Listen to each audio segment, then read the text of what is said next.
গণসংযোগের কাজ, দাওয়াতি কাজ, নির্বাচনের কাজ করতে যায়। যাওয়ার পরে আমাদের বাধা দেয় হচ্ছে আনুর বাড়ির সামনে। এখানে আনুর বাড়ির সামনে বাধা দেয়, বলে যে জয়নালকে তো চিনি না, ও কইতে উড়া এসে জুড়া বসছে, ওকে তো চিনি না।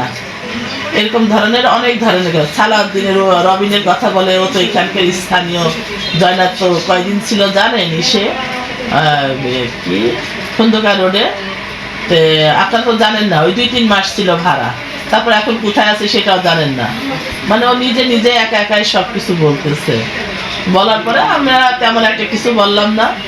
আমার উপরের দায়িত্ব শিলাপা, কাউসার আপা, উনিও বলতেছিল যে না, ওনাকে চেনবেন না কেন, ওনাকে তো সবাই চেনে, উনি এইখানেই থাকে।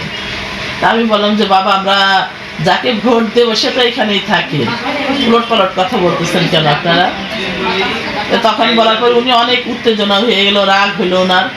হওয়ার পরে তারপরে আমি আমাদেরই মহানগরীর সেক্রেটারির বাড়ির সামনে যাই, দেলোয়ারের বাসায়, ওই পাশের বাসায়, দেলোয়ারের বাসায় যাবে, পাশের বাসায় যাই। ওইখানে এক রকম বোন আমার কাজ করতেছিল 5 তলায়। তাই আমার পা ব্যথার জন্য আমি উপরে উঠতে পারিনি। ওইখানে এক কর্মীর সাথে আমার দেখা হয়। দেখা হওয়ার পরে বলছে, আন্টি আপনি এখানে? তা আমি বলতেছি কি, আমি তো নির্বাচনের কাজে বাড়াইছি, চলো যাই লিফলেট দে। ও বলতেছে আচ্ছা, আমি তো চাকরি করি, চলেন আন্টি আপনার একটু সময় দিই। তখন সময় দেওয়ার পরে আমি আবার ব্যাকে চলে আসি। যেখান থেকে আনুর বাড়ি, যেখান থেকে কথায় ওরই সোজাসুজি চলে যায়। ওইখানে অবশ্য আগে আছে মহানগরীর ছিল, অফিস ছিল, আমি চিনি অবশ্য। আমি ওইখানে যাই, যাওয়ার পরে ওকে আমি বলি যে 5 তলায় উঠো। ওটার চিপার ভিতরে একটুখানি যায়, পিছন ভিড়ে থাকি।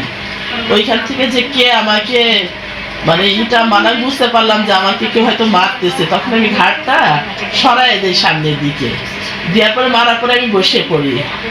আর এমনি আমি খুব অসুস্থ থাকি, তো সবসময় জ্বর ছিল, রাত্রে ঠান্ডা জ্বর। আমি বসে পড়ি, বসার পর চোখ খুলে আমি আর মানে ওনাকে আমি আর দেখতে পারি না যে কে আমাকে মারলো।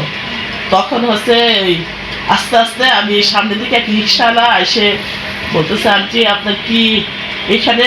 তখন ও দেখে যে আমার হাতে রক্ত, ও আমার নিয়ে যায় শনি আকরারের সাইডে।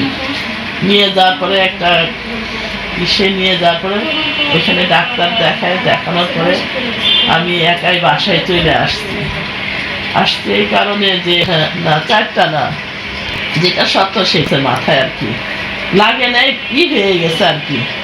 তখন হচ্ছে আমি আইসে আমি কাউকে বলতে চাচ্ছি না, কারণ নির্বাচনের সামনে হয়তো আমার এই ভয়তে কেউ বাড়াতে চাবে না আমার কর্মীরা। সেজন্য আমি সুমাইয়া আপার কাছে